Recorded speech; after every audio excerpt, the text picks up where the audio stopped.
Hello and welcome to Benefit News. You're here with me, Madeline Gore, and this is the Wellness Benefit Podcast. Today we're talking about something most of us ignore unless and until we can't do that anymore. Heart reports. What are they? Are they like mark sheets? Will they judge us for our eating habits? And what exactly are those numbers? To get more details on this, to understand and to make sense of it all, we have today with us Dr. Yogesh Gupta. He'll be explaining to us what these numbers mean, what these tests look at, and whether my love for ghee dosa is going to get me into trouble. Thank you for joining us, Doctor. Hi, good afternoon. Good afternoon. Let's get straight into this.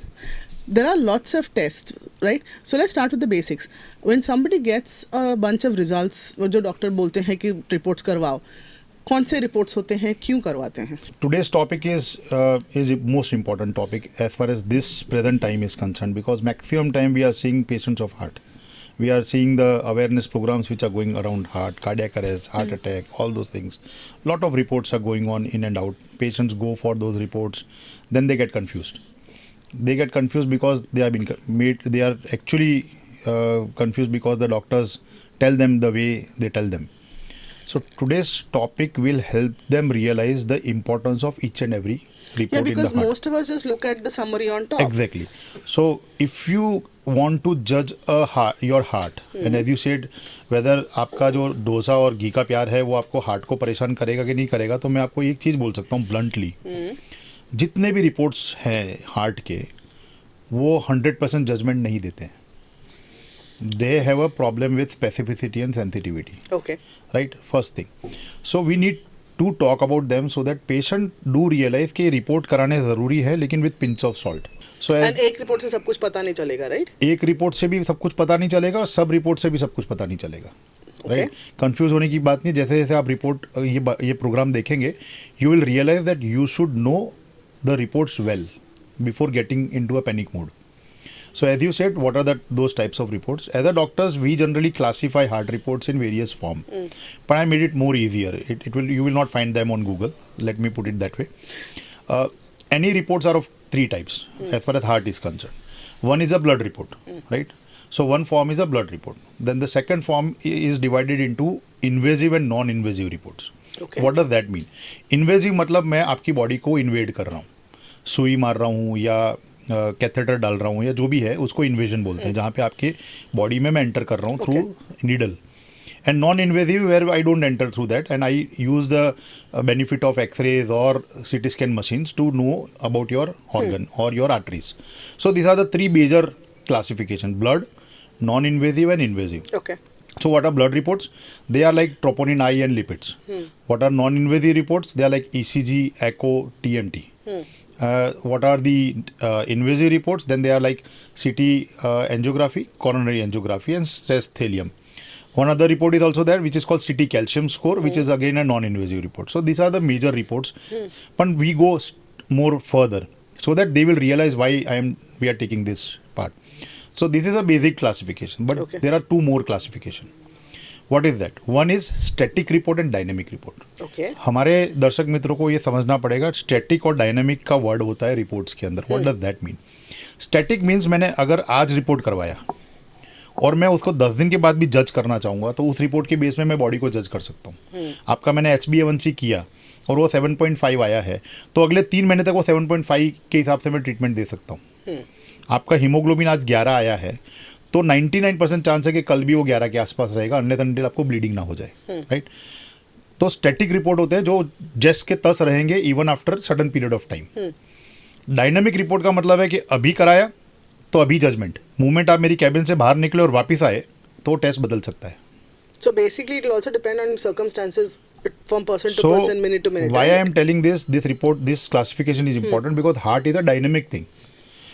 आपने दुनिया में कई बार सुना होगा, कई कहानियाँ सुनी होगी जिसमें पेशेंट्स क्या बोलते हैं, जैसे रिलेटिव्स, कि सर मैं तो अभी डॉक्टर को दिखा के आया, उन्होंने मेरा सारे टेस्ट किए हार्ट के, ब्लड किया, ECG किया, एको किया, और मैं बाहर आया और 1 घंटे बाद मुझे अटैक आ गया.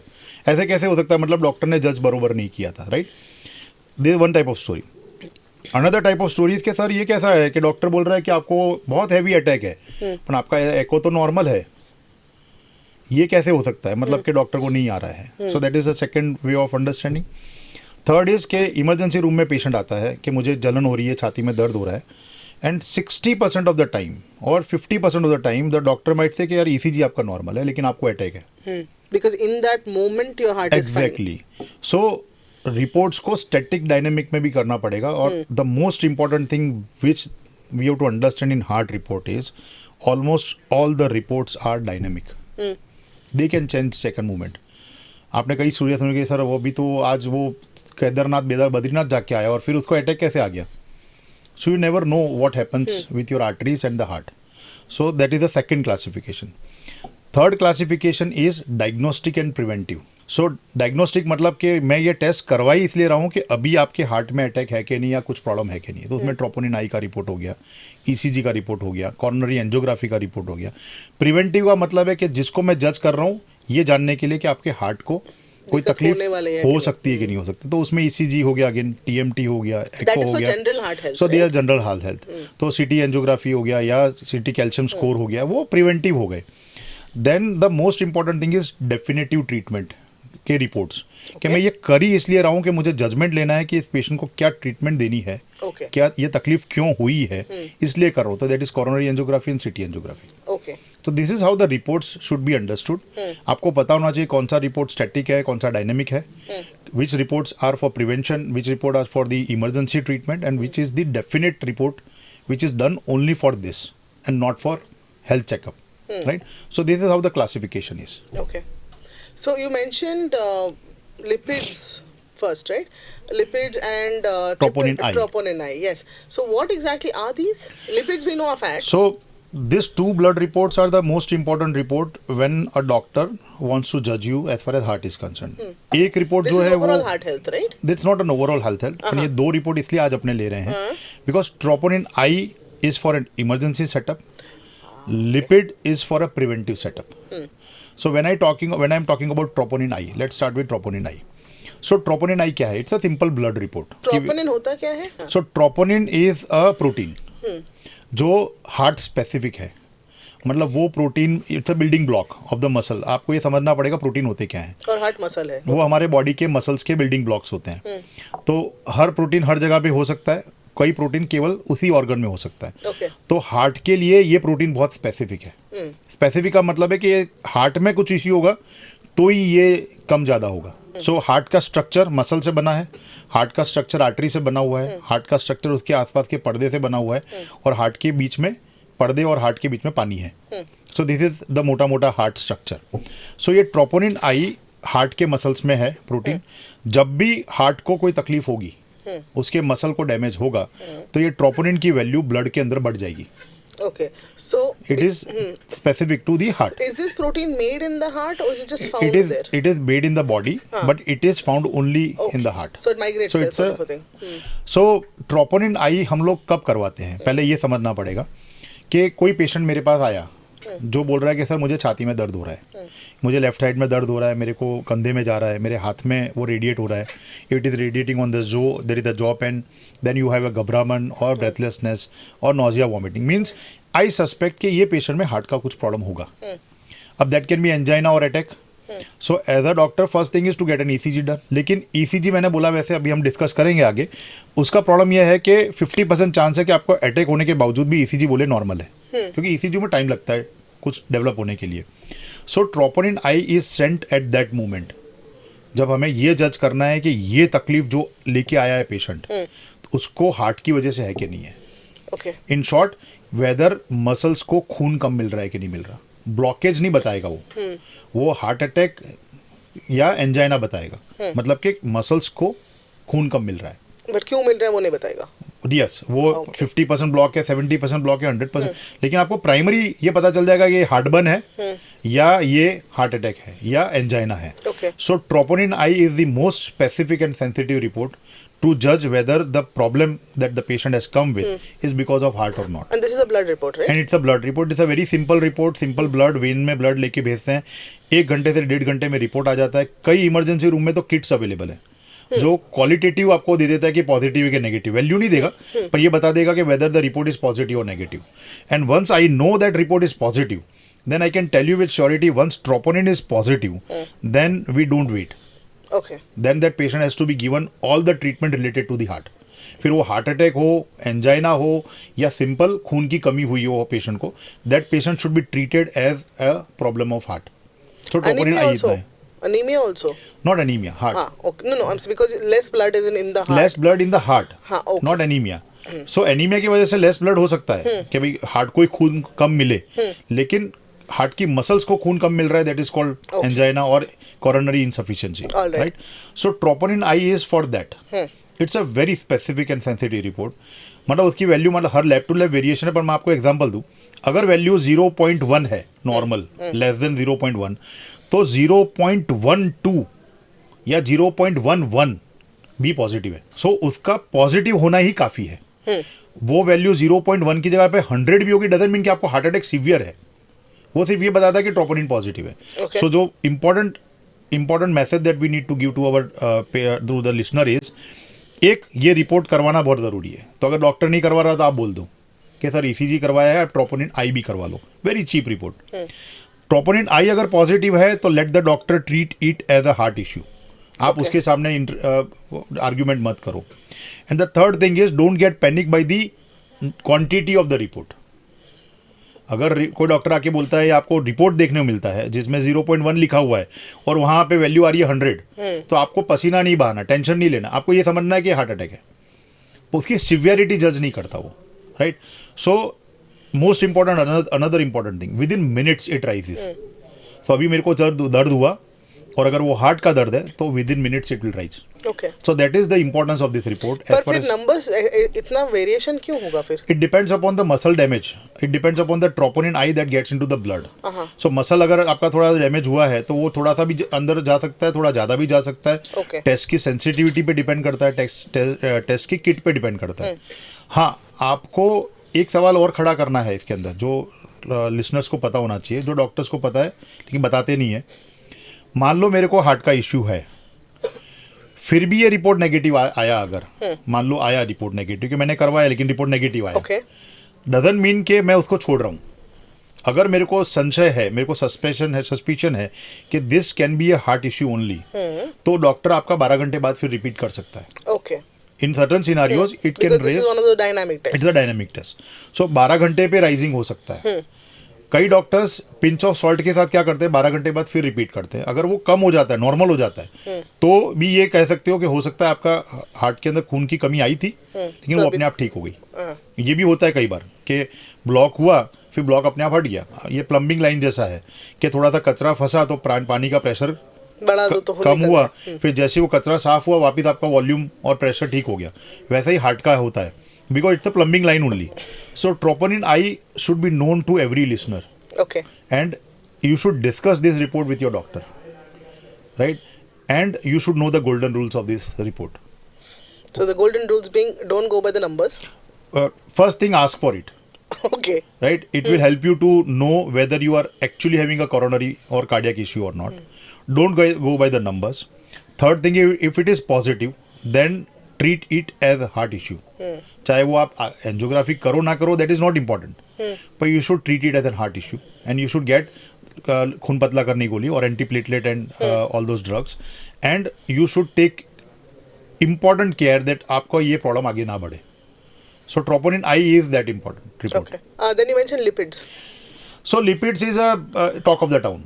मतलब फार्मा कंपनियों का ब्रेड एंड बटर है, right? Also social media influencers. Exactly, social media influencers का भी है और जो लोग आपको डराना चाह रहे हैं उनके लिए भी है. पर let's start in a different way, right? मैं आपको एक फन फैक्ट देता हूँ. Around 20 years back when we used to study, the normal cholesterol report was around 250 to 280, right? Okay. That just sounds digest नहीं होता, हाँ, राइट? लेकिन 250 to 280. सो मेरे ग्रैंडफादर, ग्रैंडमदर, जो नाना नानी, जो बड़े 80 साल 70 साल तक जिए, पहली बात तो वो कभी कोलेस्ट्रॉल का रिपोर्ट कराते ही नहीं थे क्योंकि जरूरत नहीं पड़ती, लैब भी नहीं होती थी और एंजियोग्राफी थी नहीं, तो कौन कराएगा. तो 250 to 280 था. आज वो हो गया है 180. So why I am saying this is के again we should understand that all the reports that are been done have a normal value according to Western world. और हमारा जो स्टेचर है, हमारा जो बांधा है, अपने जो बोलते हैं कि हमारा स्ट्रक्चर है, वो उनसे बहुत डिफरेंट है. सो उन्होंने जो आपको वैल्यू दी है उसको आप पॉइंट ब्लैंक मत मानिए. Why I'm saying again, the reason behind that is lot of patients get panicked by these reports, and they start the medicine in that panic. Then they don't realize that medicines are also having some side effects. They should know the importance of the report. They should know when to start the medicine. They should know what to do so that they don't start the medicine. Does cholesterol have a direct implication with obesity? Exactly. So obesity is what? If we discuss during the diabetic part, obesity is part of a metabolic syndrome or insulin resistance syndrome. So one of them is also dyslipidemia. So they are all directly related to each other. You may have obese patient जिनको शायद हो सकता है cholesterol normal हो, but majority of the obese patient will have high cholesterol, may have high triglyceride or a bad LDL. Exactly. The last episode we were talking about how important the ratio between HDL and LDL is. So let's break it in a different way now. The whole basket is cholesterol. Cholesterol के अंदर क्या क्या आ गया? So cholesterol is like a father. और उसके बाद में नीचे गिरता है triglyceride, HDL, LDL, VLDL. These are 4 major division of cholesterol. Okay. So cholesterol के नीचे ट्राइग्लिसराइड, VLDL, LDL, HDL. अब और डिवाइड करना हो तो इन सब में से HDL ही अच्छा बच्चा है. It is a good son और good daughter, right? So HDL is a good cholesterol. तभी हाई रखना होता है because it already has high in the name. Rest all are bad cholesterol. लेकिन लोगों में एक और सोच है कि LDL पे ही ध्यान ज्यादा दो. So today we will also break that myth. You should not only give importance to LDL. It's a bad cholesterol, no doubt, but it is directly related to triglyceride. Triglyceride क्या होता है? So it is again a one form of cholesterol. So triglyceride is something which is there in the body. As I said, 4 division है तो सब में ये होता है. Normal value of triglyceride which we like our patients to have is less than 150. Okay. On average कितना आता है? Average जैसी नहीं होता, रेंज होती है. No, I'm saying for an Indian population, roughly. It can go up to 250, 300. Okay. Because again मैंने बोला वैसे स्ट्रेचर पे डिपेंड करता है, आपके खाने पीने पे डिपेंड करता है, आपकी लाइफस्टाइल पे डिपेंड करता है, अल्कोहल पे बहुत डिपेंड करता है. अल्कोहल वाले पेशेंट्स में it can go up to 500,000 तक जा सकता है ट्राइग्लिसराइड. पैंक्रियास पे डिपेंड करता है. पैंक्रियाटाइटिस वाले पेशेंट जिनको स्वादुपिंड में सूजन होती है उनमें भी ये हजारों में जाता है. So triglyceride is again one part of a cholesterol but a bad cholesterol. VLDL भी वैसी चीज है, लेकिन अगर आप VLDL very low. Again the part of very low density lipoprotein. So full form होगा तो very low density lipoprotein, high density lipoprotein and low density lipoprotein. ये सिर्फ मेडिकल साइंस की जगलरी है. लेकिन अगर मेरा आपके पास रिपोर्ट आया इसमें कोलेस्ट्रॉल लिखा है, ट्राइग्लिसराइड लिखा है, HDL, VLDL, LDL, तो आपको as a patient you should concentrate on HDL. उसको बढ़ाओ, आपको उसको बढ़ाना है. That is your good fats, that is a good yes, omega 3s. आप उसको बढ़ाते जाओ. और दूसरा पार्ट है आप ट्राइग्लिसराइड को कम करो. That is what fried fatty foods. Exactly, fried fatty foods, abuses, alcohol, जैसे mainly alcohol, tobacco, smoking and physical activities. So triglyceride को क्यों कम करना चाहिए मैं इसलिए बता रहा हूँ कि VLDL कैसे पता चलता है. जब दूसरा पार्ट आ रहा हूँ मैं. 20 years back we know cholesterol was 250-80. Around 10-12-15 years back अगर लिपिड का रिपोर्ट मांगते थे आप तो आपको सिर्फ कोलेस्ट्रॉल, ट्राइग्लिसराइड और HDL मिलता था. VLDL, LDL मिलता ही नहीं था. क्यों? क्योंकि they are calculation of those things only. So अगर मुझे VLDL जानना है तो ट्राइग्लिसराइड डिवाइड बाय 5. सो मतलब क्या हुआ, ट्राइग्लिसराइड अगर मैं कम करूंगा तो VLDL अपने आप कम हो जाएगा. LDL का फॉर्मूला क्या है? अगेन इसलिए मैं बोल रहा हूँ ये फॉर्मूला बेस है दोनों. तो उन दोनों पे ध्यान नहीं देके मैं अगर उन दोनों पे ध्यान दूं जो फॉर्मूला बनाता है, तो LDL का फॉर्मूला है cholesterol minus HDL minus VLDL, और VLDL है ट्राइग्लिसराइड अपॉन 5. तो मतलब मेरा LDL मेरे HDL और ट्राइग्लिसराइड पे डिपेंड है, मेरा VLDL ट्राइग्लिसराइड पे डिपेंड है. तो why should I focus on LDL and VLDL? If I reduce my triglyceride, if I make my HDL high, तो आप कोई भी मैथमेटिक्स का जो एक्सपर्ट है वो समझ जाएगा. सर ये तो हाई स्कूल वाला मैथ्स हो गया. नहीं, बहुत सिंपल मैथ्स है कि अगर मैं 2 चीज को कम कर रहा हूँ, मतलब मैं एक चीज को कम कर रहा हूँ जो मेरी 2 चीज को बढ़ा रहा है. This reminds me of geometry, you know, उस ट्रायंगल का ये एंगल है तो फिर इसको दोनों को एंगल बताओ टाइप्स. प्रॉब्लम क्या है, why I'm this podcast is important for people to realize कि LDL पे focus is only because of medicine. There are no medicine to increase HDL. Research people, controversial statement है. दुनिया का science, दुनिया के pharmaceutical company चाहते तो HDL बढ़ाने की दवाई बना सकते थे. हाँ. लेकिन किसी ने कंसंट्रेट नहीं किया. पर aren't your supplements that only omega 3s वगैरह? They are indirect supplement. तो ओमेगा तो आपका LDL भी कम करता है. ओमेगा आपका ट्राइग्लिसराइड भी कम करता है. तो अगर मुझे सप्लीमेंट ही लेना तो मेरे घर में किचन में हर्ब्स है. I have so many herbs. So why do I want to go for the medicine? Why I am telling this is कि Indian population has to realize that all the medicines are made only for those things which can create panic. HDL अगर बढ़ जाता तो बाकी सारी मुसीबतें खत्म हो जाती, तो उसको बढ़ाने की दवाई नहीं दे रहे लोग. Right? So you should concentrate on triglyceride and HDL. That is my message as far as population is concerned. And दोनों का ट्रीटमेंट सेम है. खाने में क्या बंद करोगे उससे ट्राइग्लिसराइड कम हो जाएगा. खाने में क्या बढ़ाओगे उससे HDL बढ़ जाएगा. swap only. Basically it's a swap. And for Indian population it's very easy. क्यों? क्योंकि आपको ड्राई फ्रूट मिल जाते हैं. जो बहुत हार्ड वर्किंग है, जो लेबर क्लास है, वो तो बेचारा ऑलरेडी फिजिकल एक्टिविटी ज़्यादा कर रहा है. उसको तो ऐसे भी वो घी और जो आप अभी बोल रहे थे ना, घी और वो सब चीज़ों की उसकी पॉसिबिलिटी नहीं है. तो मैं अगर कोई मुझे बोले ड्राई फ्रूट कितने लोग खा सकते हैं, तो ड्राई फ्रूट हो गया, देसी गुड़ हो गया, आपका खजूर हो गया, आपके मखाने हो गए, फ्रूट्स हो गए, सैलाड हो गए, ये सारी चीज़ें ही तो काम की चीज़ें हैं. आपको अगर मेरे पास ड्राई फ्रूट का पैसा नहीं है तो मेरे पास घी और ऑयल का भी पैसा नहीं होगा, तो मेरे को उसको ट्राइग्लिसराइड बढ़ाने वाली चीज़ें भी नहीं मिलने वाली है. Right? So triglyceride and HDL should be the most important thing. If you ask me the target, cholesterol का टारगेट आज की तारीख में हम लोग 150-180 का रखते हैं. ट्राइग्लिसराइड का टारगेट अराउंड 150 रखते हैं. HDL is 25% of the cholesterol. लोग वैल्यू देते हैं. Many of them give 40, 50, 60. I say 25% of cholesterol. अब अगर मेरा कोलेस्ट्रॉल ही 150 है तो मैं 50 HDL तो नहीं होगा ना मेरा. बाकी की चीज़ों भी तो डिवाइड करने हैं, बाकी भाइयों को भी तो पैसा देना है मेरे को. Right? So 25% of the cholesterol, the best thing. LDL should be as good as 70-80. इतना अगर अपने टारगेट रख लेते हैं तो then that lipid report is good. And your first aim should be to do it by diet and lifestyle. So the next question can be किसको देना जरूरी है दवाइयाँ. क्वेश्चन भी आप ही बोल रहे, तो हाँ ठीक है, कंटिन्यू करते हैं फिर ऐसे ही. So आप पूछ सकते हो. So this question is most important कि किसको दवाई चाहिए. So उसके लिए एक चीज़ इंपॉर्टेंट है कि अगर दवाई चालू होती है, स्टेटिन्स जिसे बोलते हैं, तो आप बंद नहीं कर सकते.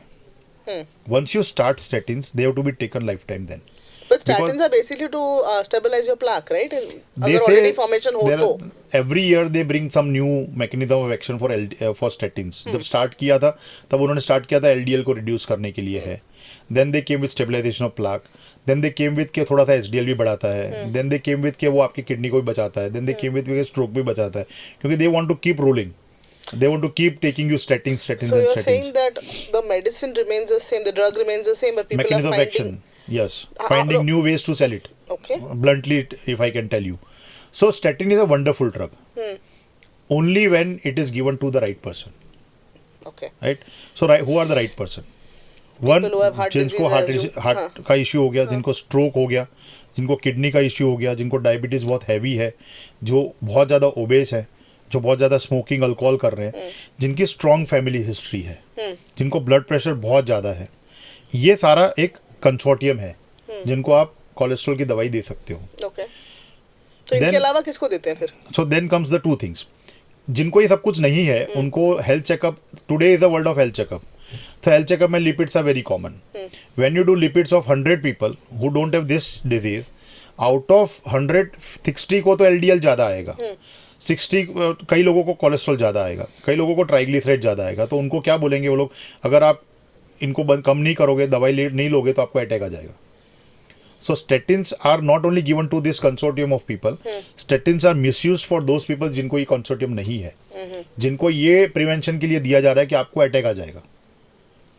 So that is where the statins are maximum used. Okay. That is where the statins use should be restricted. क्यों? क्योंकि statins के भी side effects हैं. So imagine there's a patient who goes to a doctor. Doctor बोलते हैं कि you should start taking statins, and the patient says नहीं करूँगा. So Doesn't this cause a lot of confrontation with No. the medical field? No. It's the right of patient to say no. Uh-huh. Then it is the right of a doctor to say the alternate thing. Uh-huh. So either the doctor says it from the beginning कि there are this and this plan. इसमें ये alternate available है. आपके पास statins है, आपके पास non statins है, आपके पास lifestyle modification है और आपके पास अल्टरनेट मेडिसिन है. There are 4 baskets, right? So मैंने जैसे बोला वैसे कि ये पेशेंट्स को तो देना ही है. इनको इसलिए देना है क्योंकि ये डिजीज़ आगे प्रोग्रेस करेगी तो आपको प्रॉब्लम खड़े करेगी, तो उनको आपको देना ही है. सो उनमें आप स्टेटिन दे रहे हो. जो पेशेंट्स को हेल्थ चेकअप में या कभी भी रूटीन रिपोर्ट्स के अंदर ज़्यादा आ रहा है एलडीएल और ट्राइग्लिसराइड, आप उनको 2 ऑप्शन दे सकते हो. नॉन स्टेटिन्स वाले जिसमें आपने ओमेगा बोला, then you can give an option of physical activity and lifestyle modification, and the last are the people कि नहीं सर मुझे एलोपैथी से लेना देना ही नहीं है. लेकिन उसको भी आप बोल तो सकते हो ना कि alternate medicine are also there. You go and talk to the right doctor for that. Ayurveda है, होम्योपैथी है, उनके पास जाओ, आप उनको सुनो और उनकी दवाई चालू कर दो. So there are 4 options available. So confrontation नहीं है. This is for the benefit of the patient. So अब जैसे आपने कन्फ्रंटेशन बोला तो कई पेशेंट को हम एंजियोग्राफी समझाएंगे तो मना 90% 100 में से 20 तो साफ मना कर देंगे.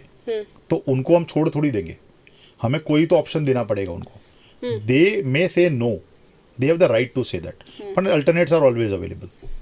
नहीं, बट आपको नहीं लगता कि a lot of doctors they just get fed up because रोज वही चीज समझा रहे लोगों को? But that is our duty because I know the science. So let's put it in a different way. मान लो आज मेरा कोलेस्ट्रॉल ज़्यादा है, मान लो मेरा एलडीएल आज 180 है और मैंने आज स्टेटिन चालू नहीं की जिद के कारण, तो कितने लोगों को कल की कल अटैक आ जाएगा? कितने लोगों को 1 महीने में अटैक आ जाएगा? कितने लोगों को 6 महीने में आ जाएगा? सो दैट मीन्स के this is not a report which if not treated will give you attack next day. Hardly lakh में एक जन को होता है कि लिखा होता है कि डॉक्टर को मिलके दूसरे दिन अटैक आ गया, right? So time is there where you can talk to the patient, where you can give the alternates to the patient. What I do is, if the patient comes to me who do not have this consortium, like diabetes, blood pressure, ये सब, young है, active रह सकता है, तो my first thing would be to give him the lifestyle modification.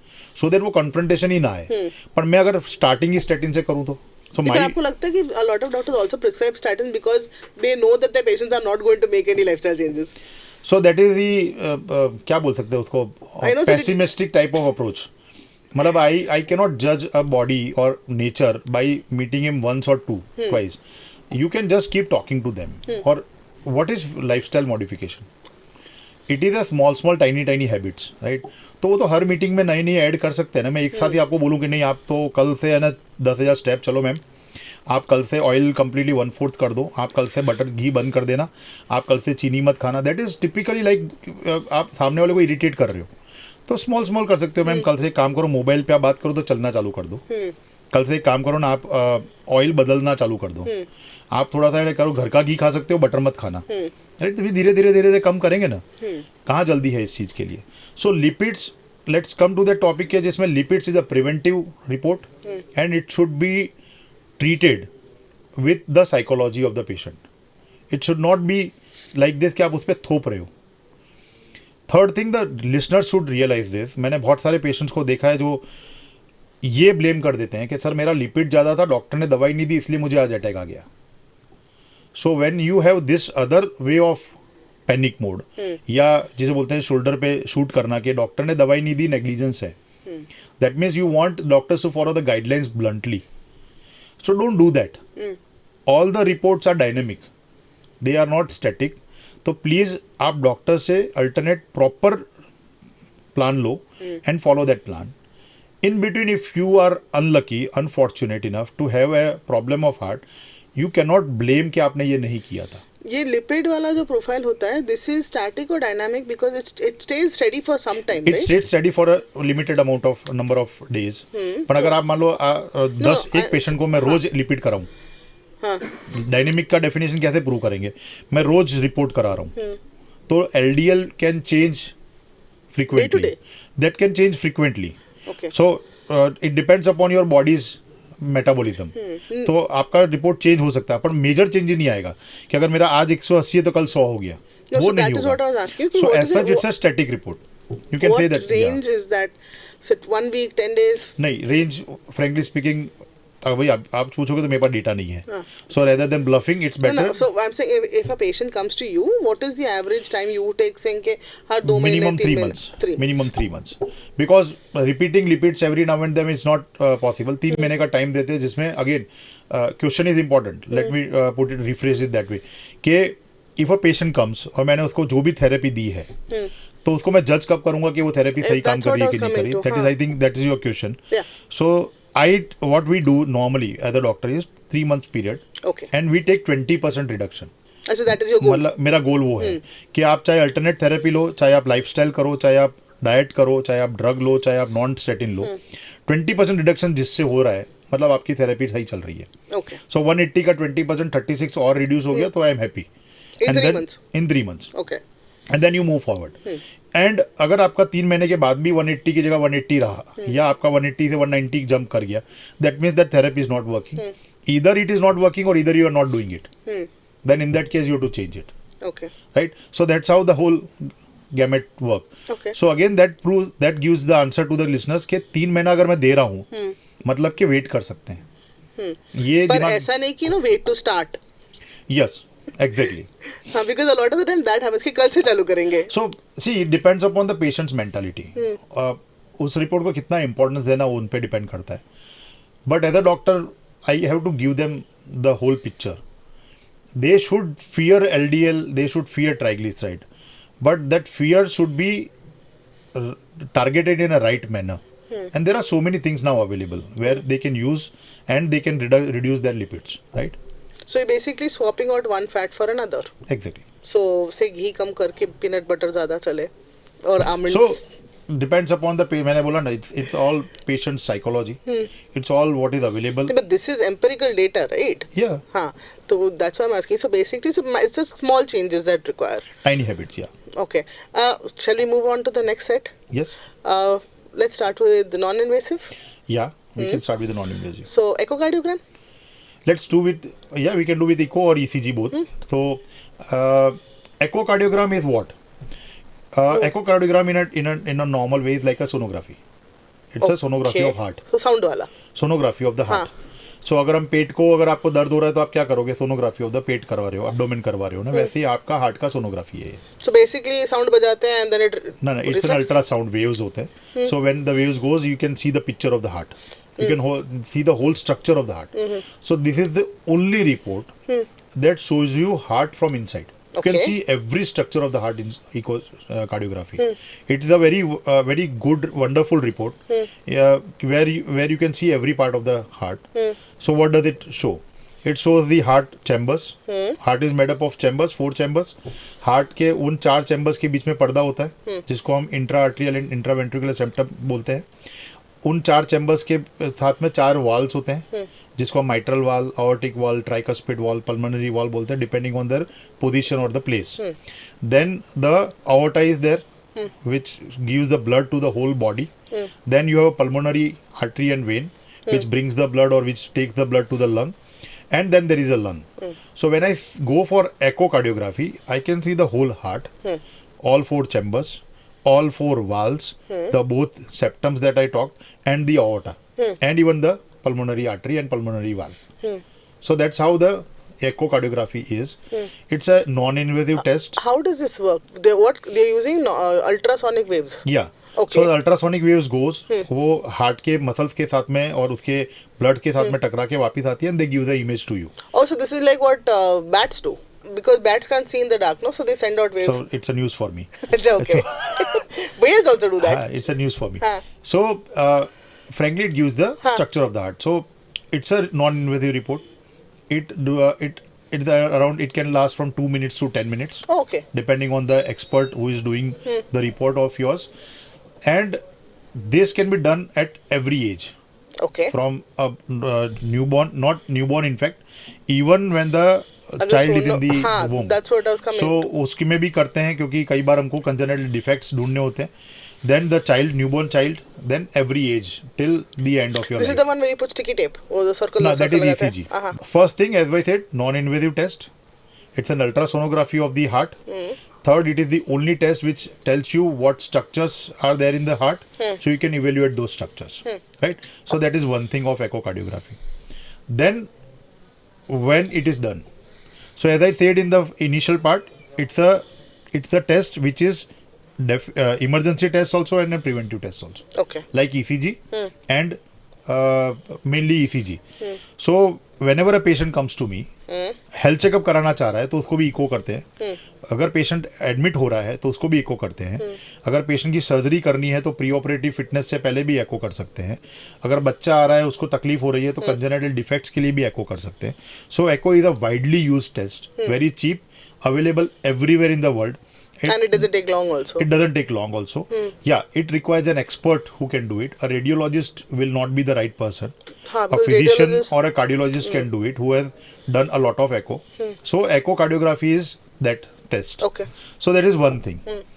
Now, apart from this, what the listener should realize is, जो मैंने शुरुआत में बोला था कि echo का है ना सबसे बड़ा प्रॉब्लम क्या है कि echo can be normal in even a patient who has a major heart attack. ऐसे कैसे? So why I am telling this? लोगों के दिमाग में ये है कि हार्ट अटैक का मतलब कि हार्ट को खून नहीं मिला, हार्ट का खून बंद हो गया तो मतलब हार्ट का मसल डैमेज हो गया. तो एको में भी हार्ट का पंपिंग कम आना चाहिए. So the word that they use in echo is pumping. Okay. So let's talk about that blood first. flow. नहीं, let's talk about that. What is heart? What do heart do? Heart contracts, heart relaxes. अच्छा, हाँ, okay. So एक cycle होती है जिसमें वो खून आता है और खून बाहर भेजता है. तो कॉन्ट्रैक्ट, रिलैक्स. तो कॉन्ट्रैक्चर और कॉन्ट्रैक्शन और रिलैक्सेशन जो है वो आपको एको में दिखेगा. मशीन के अंदर देयर आर वेरियस पैरामीटर्स जिसको हम जब कैलकुलेट करते हैं तो वो एक इजेक्शन फ्रैक्शन करके एक वर्ड यूज करता है. That's a scientific term which is like 40%, 50%, 60%, 70% और 20%, 25%, 10%. Okay. तो दुनिया में लोग क्या डॉक्टर्स क्या बोलेंगे पेशेंट को, आपका हार्ट का पंपिंग 25% है, आपका हार्ट का पंपिंग 60% है. What does that mean? So that is called contraction, ejection fraction of that. मतलब कि हार्ट की इतनी ताकत है आपके खून को बाहर भेजने की. Oh, so it's like one of those hand वाले जो हम मूवमेंट करते हैं वैसे, राइट? हाँ. किसी की भी 100% नहीं होगी. So it is never 100. The value can never be 100%.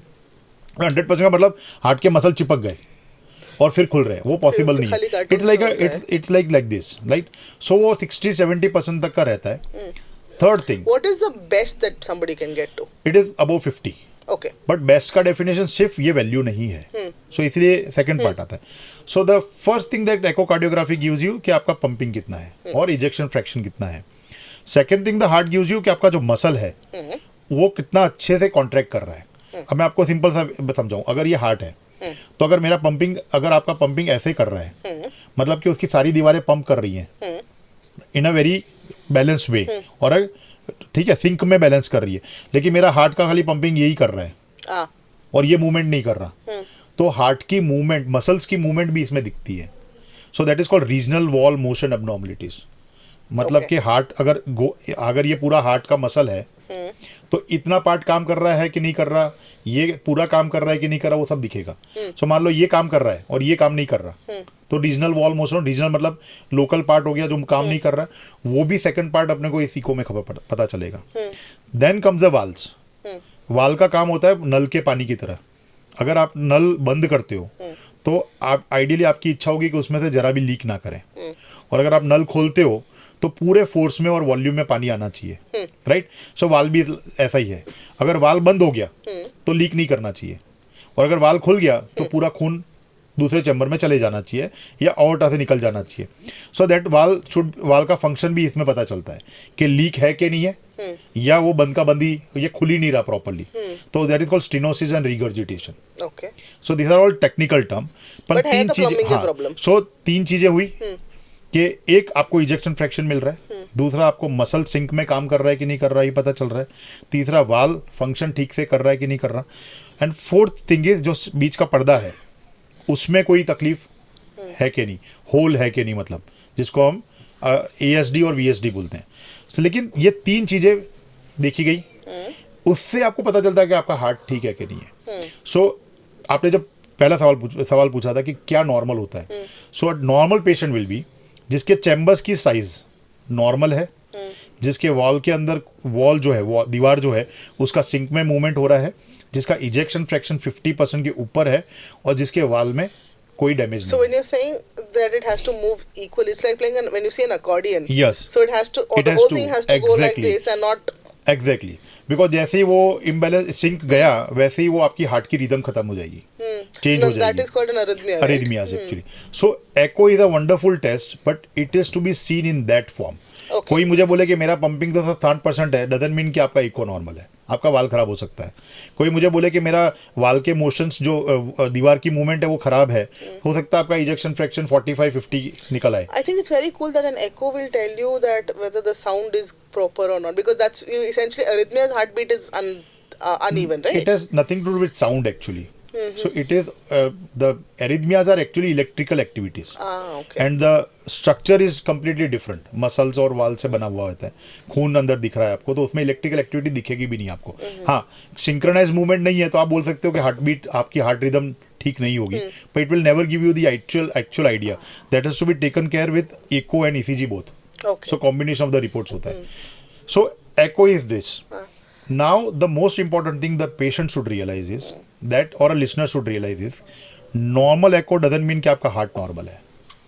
Okay. Normal आपने पहले ही बोला. एको में भी हार्ट ब्लॉक हो सकते हैं, और हार्ट ब्लॉक ना होने के बावजूद भी आपका एको खराब हो सकता है, क्योंकि वाल भी खराब हो सकते हैं, दीवार की मूवमेंट भी कम खराब हो सकती है, आपको जो सेप्टम है उसके अंदर भी होल हो सकते हैं. तो it's a structure.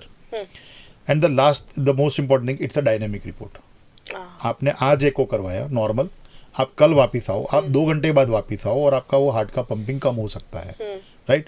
So echo is a dynamic report, but echo is a wonderful report which gives you the overall structure of the heart. Echo should always be read with other reports. Okay. ECG हो और echo हो बहुत अच्छा, echo और TMT हो बहुत अच्छा, तब जाके आप एक्चुअल थोड़ा सा अंदाजा दे सकते हो पेशेंट को कि आपका हार्ट कैसा है अभी, right. So it's a report which is done. Echo checks for structural integrity of the heart. And we talked about ECG also, because Yes. we brought that a little bit Yes. in. So that is like checking for electrical shock लग रहा है types में, नहीं, to bring it to a real world example. हाँ नहीं, shock तो नहीं होता, पर again just to give some knowledge to the listeners, what is heart. Heart is like a machine और अ मोटर. तो मोटर का एक स्ट्रक्चर होता है और उसको काम करने के लिए चाहिए फ्यूल. तो वो फ्यूल आप पेट्रोल डीजल के नाम से देते हो. Okay. To expand on our plumbing thing, one is pipes and one is pani. हाँ, लेकिन अगर आपको मशीन को काम कर, वो जो फ्यूल होता है उस मशीन को काम कैसे करवाएगा. वो फ्यूल जब जलेगा तो वो एक इलेक्ट्रिकल एनर्जी जनरेट करेगा, मतलब कि देयर आर वायरिंग इनसाइड, तब जाके वो मशीन काम करेगी. Okay. So let's put it in a real world example. आपकी 10 माले की बिल्डिंग है, उसमें आपका पानी बोर में से टंकी में आया, वहां से वो 10 माले पे पानी कैसे पहुंचेगा. मोटर के थ्रू पहुंचेगा. So motor, your heart is like a motor.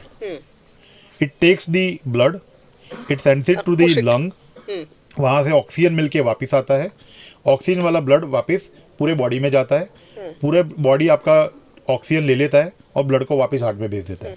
So it's like a close circuit plumbing system. Okay. Heart के अंदर मसल्स है, कोई बोन नहीं है, it's a boneless structure, right.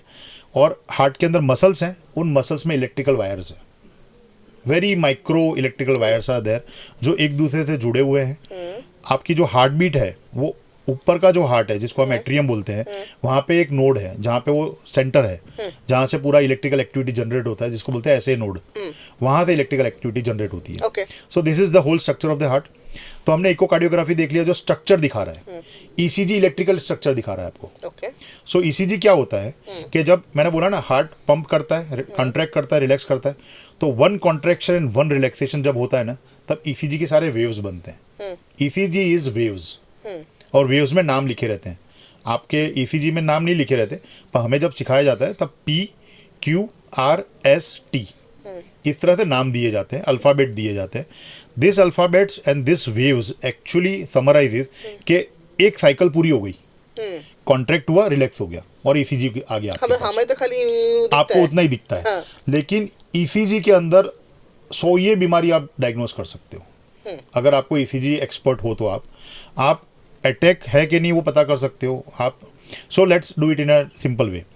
तो मान लो ईसीजी पड़ गया आपका, तो ईसीजी में डॉक्टर देखेगा क्या, मोटा मोटा एक आपको उसमें आपकी पल्स नजर आती है, How frequently? So how frequently that top जो बड़ा वाला वेव है ना वो कितनी बार आया 1 मिनट के अंदर, तो आपको हार्ट रेट मिल जाती है, ऊपर लिखा रहता है 60 70 80 90, नहीं लिखा रहता तो उसको गिनने का तरीका हमारा अलग रहता है, that's not the cup of T. So one is pulse, second is rhythm, कि वो जो जो regular- सबसे बड़ा वाला वेव आता है ना वो हर बार रेगुलर टाइम पे ही आ रहा है कि नहीं आ रहा. सो वो आया फिर वापस वो किस टाइम पे आया, तो मान लो उसको हर 3 सेकंड पे आना है तो हर 3 सेकंड पे आ रहा है कि नहीं आ रहा, तो आपको रिदम पता चलती है. थर्ड, अगर मैं थोड़ा और डीप डाउन करूं तो मुझे हार्ट ब्लॉक पता चलता है कि If heart that is not even. या देन कम्स ये मुझे एरिथमियास पता चलते हैं, देन मुझे अटैक भी पता चलता है इसके अंदर. सो ये 5 चीज़ें मोटा मोटा ईसीजी में पता चल जाती है.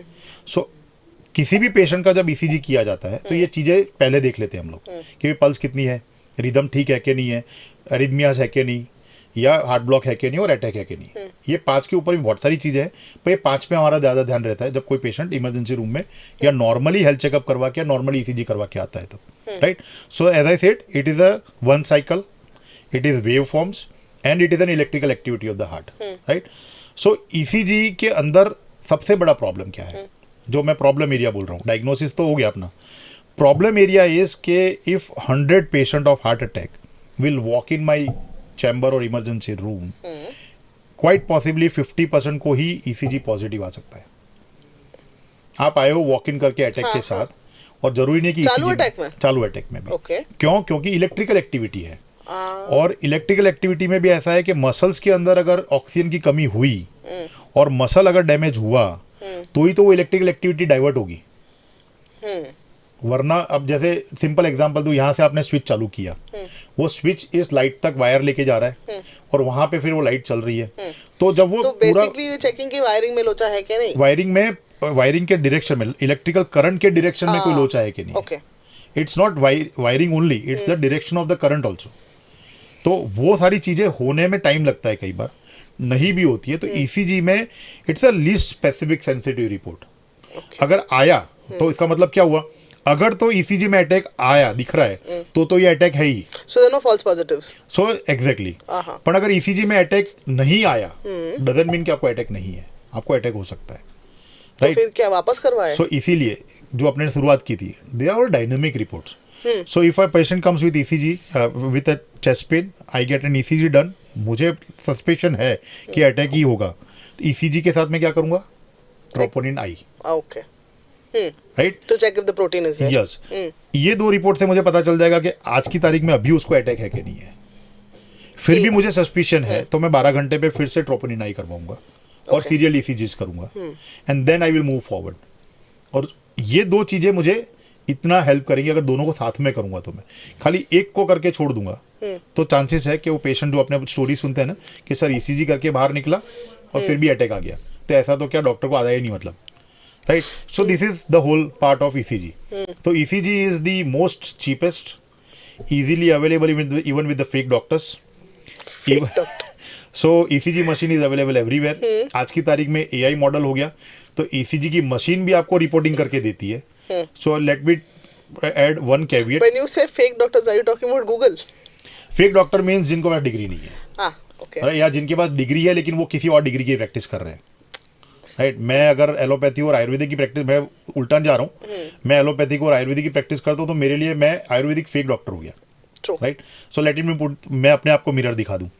सो ECG is so easily available and ECG is done ever. But problem area is कि पेशेंट को लगता है कि ईसीजी ही डायग्नोस्टिक है, और डॉक्टर्स को भी ये लगता है. इसलिए आज की प्रोग्राम का एंड करने से पहले गोल्डन रूल, घर में अगर आप किसी डॉक्टर को बुला रहे हो ईसीजी करने के लिए, क्योंकि बहुत बड़ा चलन है अपने यहाँ सोसाइटी में कि अगर मेरे घर में किसी को चेस्ट पेन हुआ, हार्टबर्न हुआ, ऐसा फील हुआ, तो मैं अपने जनरल प्रैक्टिशनर को फ़ोन करूँगा कि सर आप दिख जाइए. वो आके ईसीजी करके, ईसीजी नॉर्मल करके चला जाएगा, एंड दैट पेशेंट में लैंड अप नेक्स्ट मॉर्निंग और maybe an hour after that with a major attack. So केवल और केवल ईसीजी पे आप विश्वास नहीं कर सकते. So you're saying paramedics also carry these? Everybody. Home care team, paramedics, physiotherapist, anybody can carry it. इसके लिए कोई लाइसेंस और इसके लिए कोई गाइडलाइंस नहीं है. Anybody can do it. Do they They do. हाँ, There are so okay. many people who can carry this because it's a very easily available machine, very cheap machine also. और उसका role भी बहुत सस्ता है, तो कोई इशू नहीं आता. और सबको आता है करना, कोई ज़्यादा बड़ी चीज़ नहीं है, क्योंकि आपको लीड्स छाती पे लगानी है, दोनों हाथ पे लगानी है, दोनों पैर पे लगानी है. what points are those? They're called something, no? They are not actually, they are just electrodes. We put it on the hands, we put it on the limbs, because electrical current का direction पता चलता है इन Okay. चीज़ों से. इसलिए specific जगह पे रखी जाती है छाती पे, और स्पेसिफिक चारों जगह पे रखी जाती है लिम्स पे. Okay. That has been a lot for today. We've spoken about troponin I, we've spoken about lipid tests, we've spoken about ECGs, echo, and we will be getting into more later. So the only message that today's program our listeners should understand is every report has its own importance, but with pinch of salt. Not all reports are static, they are dynamic. So you should be open to an idea of discussing it with the doctors. And again, the first and the last message is Google is not the right person. क्योंकि अगर आप, कई लोग ECG को क्या करते हैं, lens पे डालते हैं, गूगल लेंस पे, और गूगल लेंस उसको डायग्नोस करके देता है. कई लोग गूगल पे डालते हैं ट्रोपोनिन आई की value, then they get the diagnosis from the light Google. कई लोग इको गूगल पे पढ़ने की कोशिश करते हैं. In an another way out, Why do you think people are doing this? Do you think that if the doctors had more time or were more willing to talk about it, ये कम होता? Everything is with two things. एक, doctor के पास जाऊंगा ना तो मुझे डराएगा, first thing. Second thing is doctors के पास टाइम नहीं होगा तो वो मुझे डराएगा, वो भी दूसरा हो जाता है. पैसे का इशू होगा तो डराएगा. ये so there is something which is been done since so many years which has led to this problem. And third thing is के मैंने जैसे बोला वैसे कि एक रिपोर्ट से खत्म नहीं हो रही बात. तो अगर आप मेरे पास आ रहे हो ECG करने, मैं आपको बोलूँ नहीं यार ट्रोपोनिन आई भी करा, इको भी करा, TMT भी करा, तो बोलेगा यार सर कितने रिपोर्ट कराओगे, और उसके बाद में भी आप बोलोगे हो सकता है मेरे को अटैक है. So the problem with that is कि when we are not, so that's the reason this podcast is important. कि they have to just listen it out.